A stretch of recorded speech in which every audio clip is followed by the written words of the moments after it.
Le panafricanisme, nous préférons dire la panafricanité. Parce que ce n'est pas juste une doctrine matérielle. C'est vraiment un acte de foi aussi. Bien que nous ayons été dépecés par plusieurs tragédies dans notre histoire, la déportation forcée d'une partie de la famille, la colonisation qui est venue ensuite nous faire passer dans un rouleau compresseur d'esclavage mental. Et puis il y a eu vraiment ce dépeçage dans ce wagon à Berlin où on a vraiment coupé notre continent comme un gâteau.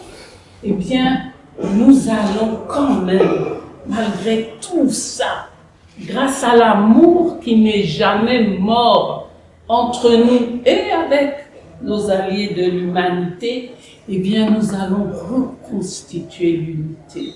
Il s'agit de ça. Et l'unité, elle se reconstitue parce que déjà, on fait l'effort de se connaître les uns les autres. Et c'est par ça que nous avons commencé ce matin. Donc, merci Camille. Vous voyez que votre handicap nous a aussi obligés à nous présenter chacun, pour que vous puissiez savoir, comme vous l'avez demandé, avec qui vous êtes dans cette salle. Vous êtes avec vos frères, vous êtes avec vos sœurs, vous êtes avec une alliée, lui là, depuis des années et toujours là, fidèle, discrète, efficace. Et merci pour le site parce que je suis allée le regarder. Et je suis allée regarder justement le rapport de ce grand colloque qu'on avait organisé en 1999 sur le retour de la diaspora et la contribution des Noirs à la science et à la technologie pendant la période de l'esclavage. J'ai voulu aller voir, mais qu'est-ce qu'il en est resté? Et grâce au site, j'ai retrouvé que c'était toujours vivant. Donc, panafricanité, c'est pour nous tous. Personne, il n'y a aucun être africain qui peut se sentir hors de ça. S'il le fait, c'est par ignorance. Mais dès qu'on a une petite conscience, on doit le réussir parce que c'est ensemble que nous sommes forts. Donc, vraiment, merci la jeunesse. La route, déjà, elle est longue. Et nous devons remercier ceux qui ont initié ce lieu. Le premier sous-thème, c'est la contribution du professeur Honora Agassi. Mais pour moi, le premier sous-thème, c'est rendre hommage à cet homme et à cette femme qui, au lieu de simplement vivre leur vie d'universitaires brillants et qui auraient pu simplement s'occuper de leur réussite matérielle, ont voulu laisser un lieu, un endroit où il y aurait toujours la possibilité de renaître. Parce qu'il s'agit de ça aussi. Il s'agit de pouvoir laisser tomber tout ce qui nous divise, tout ce qui nous embarrasse. L'unité est la priorité. L'unité est la priorité. L'unité du coordonnateur de ce colloque, François Agbenossi, avec Jean-Baptiste Agassi, ça c'est une priorité.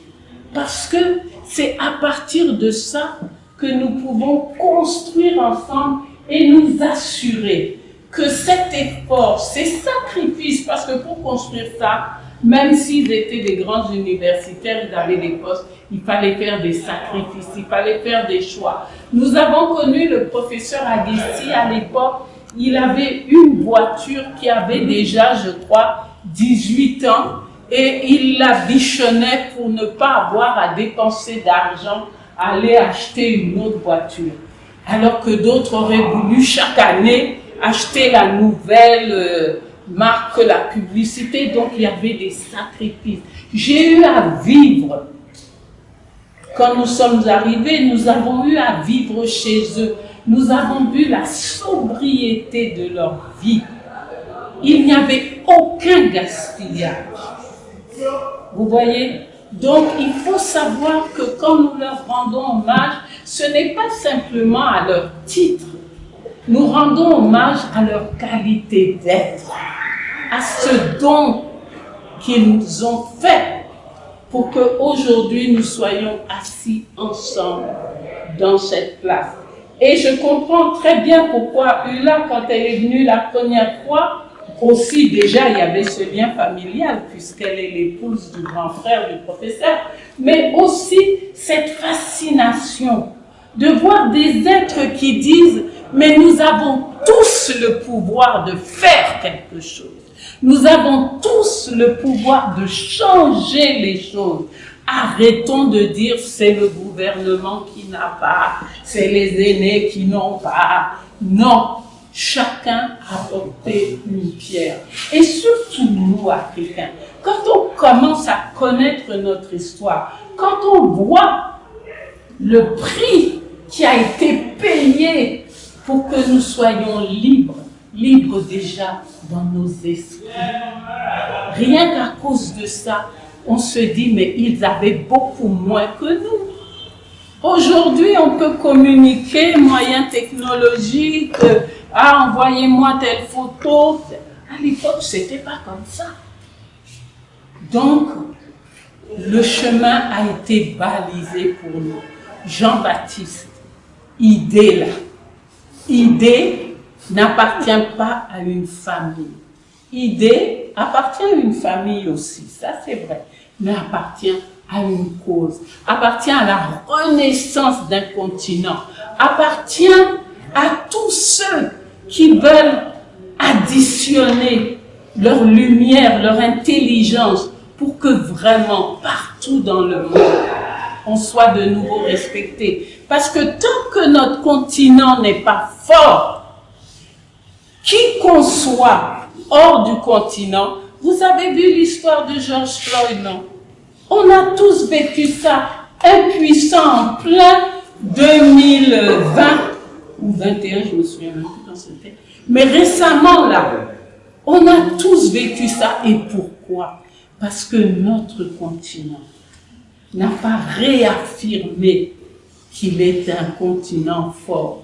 On est encore le lieu où chacun vient piller, la prédation est présente tout le temps. Mais lorsque nous serons unis, lorsque vraiment la panafricanité sera le pain quotidien et à la base de l'éducation de chaque enfant, parce que tout commence par l'éducation. Lorsque notre système éducatif va nous rappeler notre responsabilité par rapport à notre continent, bon, je crois que partout dans le monde, on va nous respecter. Nous vivions en Europe. Je me souviens de l'époque où on plaisantait sur les Chinois. Parce que la Chine aussi, l'Asie a vécu la colonisation. Et on plaisantait. Mais aujourd'hui, quand on touche aux cheveux d'un Asiatique, son pays réagit. Donc on fait attention. Mais nous, heureusement quand même, cette fois-ci pour George Floyd, l'Union africaine s'est prononcée. Et s'est prononcée parce qu'il y avait au sein de la commission de l'Union africaine un disciple de Kwame Nkrumah. Et quand il a vu ça, tout de suite il a parlé, non pas en tant que membre de l'Union africaine, mais en tant que lui-même panafricain.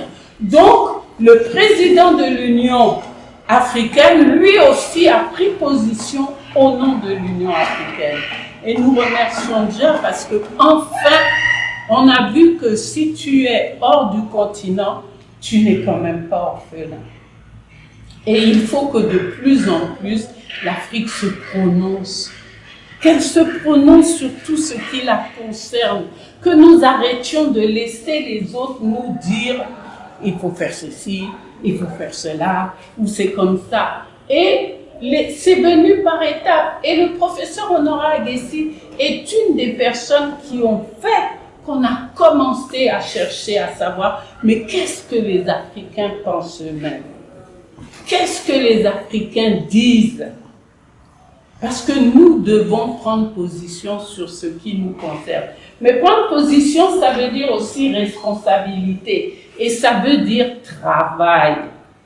Ce que je respecte chez notre frère François Benonsi, c'est sa capacité de travail. Lorsqu'il fallait faire la marche du repentir cette année, nous sommes allés là-bas, tout était dans un état, mais il a dit on va y arriver la mère. Si on trouve la peinture, si on fait ça, on va. Et il s'est retrouvé parfois avec juste une personne à repeindre. Jour après jour, il faut aimer travailler. Et c'est ça qui est dangereux dans l'éducation qu'on nous donne en tant qu'intellectuels, c'est que là-dedans, mais et il faut être pluridisciplinaire. C'est pas parce qu'on a appris simplement telle chose qu'on reste figé là. Ah, moi, c'est ça que j'ai appris. Si c'est un coup de balai qu'on a besoin là, on prend le balai et on balaye. Si c'est un coup de peinture qu'il faut donner, on donne le coup de peinture. Ça ne fait que nous grandir. Plus on a de compétences, plus on peut contribuer au devenir de notre peuple. Comment il s'appelle? C'est Tikenja Spakoli qui chante « Personne ne viendra changer l'Afrique à notre place ». Donc c'est à nous de prendre la place et de le faire. Et nous en avons les capacités, nous en avons la possibilité. Et ce n'est pas histoire que, il n'y avait pas de budget. Le budget, regardez comment on s'est trouvé budget quand il faut enterrer quelqu'un. Hein? Il n'y a aucun bailleur qui nous donne l'argent pour ça. Mais chacun, s'ajoutant l'un à l'autre, arrive à faire quelque chose. Il y a toujours solution.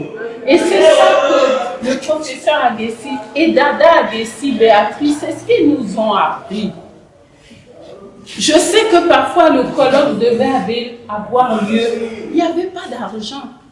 Mais Dada savait comment elle va aller parler avec. Ils allaient faire et ça avait lieu. Et vous avez démontré quand même cette fois-ci que vous pouvez le faire aussi puisqu'on est là ensemble. Mais nous allons le faire mieux. Et je remercie justement le docteur qui a dit qu'en 2023, ça va être parce qu'on va tirer les leçons et parce qu'on va s'organiser plus tôt. Voilà, donc nous sommes la Merja, nous sommes une éducatrice, nous avons eu la grâce d'avoir un époux qui, je n'ai même pas de mots pour le qualifier. On va dire que chaque fois que la Merja se met debout, ben moi je ne peux pas rester assis. Vous savez, les femmes se sont mis debout parce que c'est vrai qu'elles ont beaucoup pleuré quand il y a eu la grande traite négrière qui a fait qu'une grande partie de la famille est partie là-bas. Et cette famille qui est partie, eh bien, ça a été des bâtisseurs. Ceux qui sont partis bâtir les Amériques et la Caraïbe. Parce que ce n'est pas par, comment dirais-je, comme si affliction ou parce que par malédiction que vous en été déportés. Parce que finalement, il y a un peuple, les Européens, qui avaient commis un méfait quand même sur une partie de la grande famille humaine, les Amérindiens. Et ces Amérindiens, eh bien, on a voulu occuper leur territoire, et en même temps se servir d'eux pour développer ce dont les Européens avaient besoin, c'est-à-dire les épices et tout cela. Et malheureusement, il s'est trouvé qu'ils étaient incapables eux-mêmes, eh bien, de pouvoir produire pour eux et aussi produire pour l'exportation. Donc il y avait un prêtre qui s'appelle Laskassa, qui ayant vu cela, il a dit, moi je suis déjà là en Afrique. Je suis un prêtre catholique romain, et je peux vous dire une chose, ce que vous voulez obtenir de ces Indiens dont j'ai vraiment pitié parce que je vois qu'ils sont incapables de faire ce travail, vous pouvez l'obtenir d'une seule personne, c'est des Africains. Parce que moi je suis là en Afrique, et j'ai vu les Africains de quoi ils sont capables. Donc c'est pour notre capacité qu'on est venu me chercher ici. Et donc à partir de ce moment-là, les Européens, ils ont tourné leurs yeux vers l'Afrique. Et ils sont venus humblement demander au départ, parce qu'au départ, il y avait quand même une structure, il y avait des royaumes, il y avait quand même des institutions qui géraient ce continent. Et, par exemple, au Bénin, on a un exemple très proche, celui du royaume d'Alada, où on sait que 2 Européens sont venus demander vraiment au roi d'Alada d'envoyer des jeunes pour les aider justement dans les Amériques parce qu'ils étaient déjà là-bas installés. Ils avaient besoin de main-d'œuvre. Et sortant de l'entrevue de la cour royale, le prince, le père de Tristan d'Ouverture, les a vus et a dit mais attendez, vous êtes venus voir notre père pour demander pas des jeunes. Bon, mais moi je vais aller d'abord voir là où vous voulez avoir ce jeune-là. Je peux vous accompagner. Ah, bien sûr, accompagnez-nous. Et les hommes donc, ils sont partis avec lui. Et on n'a plus entendu parler de lui, sauf que quelques décennies plus tard, est né un homme qui s'appelle Toussaint Louverture. Et on a su que son père était ce prince qui était parti de la cour du roi d'Alada, qui avait été réduit à l'esclavage. Et donc voilà pourquoi Toussaint Louverture est né de ce prince qui, réduit à l'esclavage en Haïti, a donné naissance justement à Toussaint Louverture, qu'on a trouvé qui était le grand libérateur. Donc, vous voyez, l'histoire ne rattrape jamais, nous rattrape toujours, je veux dire. Et voilà comment on a su que les Européens, on a su, parce que la cour du roi d'Alada a raconté ensuite ça, comment au début c'était venu. Mais après ça, quand ils n'ont plus vu leurs enfants revenir, l'Afrique n'a plus voulu donner ses enfants de gré. Donc on l'a obligé par d'autres moyens, donc ils ont étudié comment, de façon stratégique, ils ont employé les subterfuges qu'il fallait pour obtenir cette main-d'œuvre indispensable. Parce que si les Amériques et les Caraïbes sont bâtis comme cela, vous voyez là, c'est parce que les Africains, nos ancêtres qui ont été déportés, sont les bienfaiteurs, les bâtisseurs bienfaiteurs de ça. Ils l'ont fait sous la contrainte, mais quand même, malgré tout, ça existe. Et aujourd'hui, on dire que le colloque dont vous parliez, comment ça s'appelle, le retour de la diaspora en 99, on l'a fait ici, la contribution des Noirs à la science et à la technologie pendant la période de l'esclavage, est notoire, parce qu'après ça, il y a encore. Donc toutes les grandes inventions qui se sont faites, c'est parce que ces gens-là, intelligents comme ils étaient, savaient que maintenant, quand vous avez à monter un sac d'arachide, je veux dire, pour le mettre au grenier, ou pour le mettre à l'étage, vous inventez la poulie. Après, quand vous avez inventé la poulie, vous dites, mais j'ai les mules là. Vous prenez la mule et la mule vous remplace. Et comme ça, de fil en aiguille, ils ont contribué à bâtir le premier moteur rotatif, l'ascenseur. Ils ont bâti la machine à laver. Ils ont inventé les 101 inventions les plus primordiales. Et ça, je remplace le professeur à ce niveau-là, parce que souvent c'est lui qui le fait. Il rappelle toutes les inventions, la timeur, l'électricité, Garrett Morgan, le feu rouge tricolore, toutes les inventions que l'humanité utilise jusqu'à aujourd'hui. Et ça, c'est naturel que ce soit les Africains qui l'ont inventé, parce que nous avons hérité quand même des continents pourvus de tout cela, pourvus de toute cette matière. Nous savons que le vert, c'est la couleur qui représente comment ça s'appelle, la possibilité, le possible. Dans le vert, on se nourrit. Dans le vert, on s'habille. Dans le vert, on se soigne. Dans le vert, c'est le permis. Dans le vert, le règne du végétal. On s'habille, on s'abrite, on fait tout. Dans le vert, vous avez tout. On s'éduque, on fait tout dans le vert. Ah, dans le jaune, la lumière là, le phare. Ah, voilà. On visionne, on voit. Le phare, l'orientation qu'il faut. Et puis, elle véhicule beaucoup d'informations. Regardez, la lumière véhicule beaucoup d'informations. Ouais, des sons, etc. Alors, ça, on se nourrit aussi de lumière, le jaune, de l'or d'Orphire. Et puis aussi à le rouge. Ça, nous savons que, attention, ça c'est le sacré. Ça, le rouge, ça c'est le divin, c'est le sacré. Et ça, on ne touche pas, on ne passe pas. Quand il y a le rouge, on s'arrête. Et tout le monde sait que ces 3 couleurs sont fondamentales dans la création. Et voilà pourquoi on a Dambala, Wedo, Aïdo, Wedo.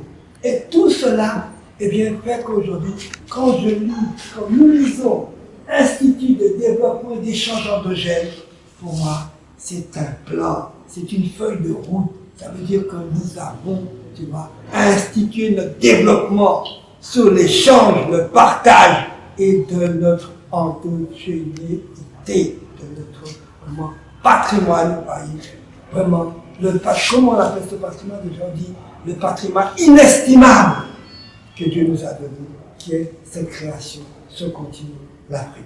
Voilà pourquoi nous sommes debout. Comme eux ici, ils ont été debout, ils sont debout. Alpha, oméga, masculin, féminin. Parce que Dieu nous a créés comme ça. Donc chacun de vous, tâchez, comme on a fait toujours eu là, elle est toujours venue, elle a suivi son époux. Elle est venue, elle a soutenu, j'ai dit cet institut. Ben vous aussi, chacun, sachez, vos féminins doivent être là. Aujourd'hui, on va toujours travailler. Alpha, oméga. On va travailler en fraternité. C'est ce qu'on appelle la fraternité. Et la fraternité, eh bien, c'est elle qui peut faire face à toutes les adversités et donc à toutes les victoires. Parce que quand vous faites face à l'adversité, vous obtenez forcément, eh bien, la victoire. Alors pourquoi aujourd'hui, nous sommes victorieux. Vous êtes des élus. Qui êtes là? C'est vrai que nous ne sommes pas nombreux là, mais nous sommes des élus. Il fallait bien, vous voyez. Beaucoup d'appelés, mais les élus sont là. Et ça va faire que la foule nombreuse sera là aussi, parce que d'avoir tenu va faire que beaucoup aujourd'hui vont voir, vont croire. Nous avons cru sans voir, mais aujourd'hui nous sommes là et nous voyons. Et aussi, eux vont voir aussi, grâce aux images que vous envoyez, grâce aussi eh bien, à tout ce qui se passe dans le monde actuellement. Le monde a besoin d'un point de grâce, a besoin d'un point de vraiment de certitude. Je crois que nous pouvons le leur offrir aujourd'hui.